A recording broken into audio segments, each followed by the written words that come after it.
See, I read a lot of books like this, travel books and books involving journeys that are the most horrible journey in the world, Antarctica books where the ship always ends up being crushed. And we read these with glee, Right. almost.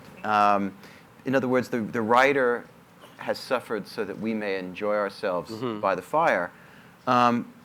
You ran into any number of agonies. To me, the agony that I can't even bear to think about it so bad is the mosquito agony. I had always heard about Siberian mosquitoes, but as I say, stayed in the train car, and I've been to some places, but it was all flying in and getting out and all that kind of thing.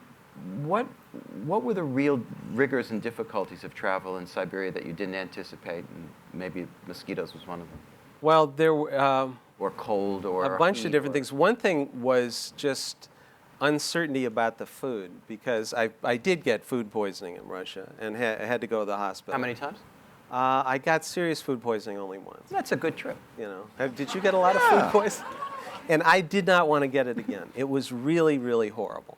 So that was, you know, you would eat something and there was always this feeling, you know, we'll wait and find out the returns on this in 4 hours, you know. But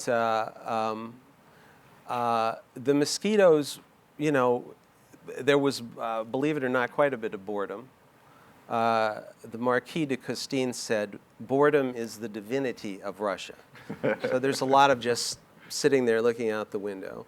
But the bugs, all different kinds of bugs. I didn't have, Kenan got bitten so badly by bed bugs that he couldn't go on the street. Don't say bed bugs here. I know, this is a horrible subject. Not in New York, you'll be all right. But when we would stop for dinner, if it was a place with a lot of mosquitoes, it was just, you know, you had to immediately totally put on gloves and tuck your pants into your boots. And we had these hats called nakamarniks, which are like, they're like beekeeper hats. And you're very much restricted. And plus, it's hot. So you're going around in this stuff. And if you don't do it, the mosquitoes were like a ray directed at you. They were just like, I said, it was like they were shot at you from a fire hose. And you know, they would get all, you would see them like when Volodya was cooking, they would be all around him, and then you'd see like quantum layers of them around him.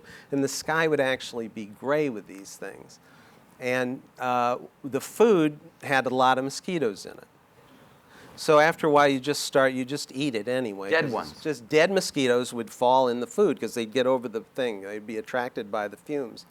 And the ordinary mosquitoes weren't bad. But occasionally, when you'd be eating, there would be a mosquito and you'd kind of touch it with your spoon, and it would have blood in it. So it would already have bitten somebody. And protein, though. Yeah, protein. very, very good way of...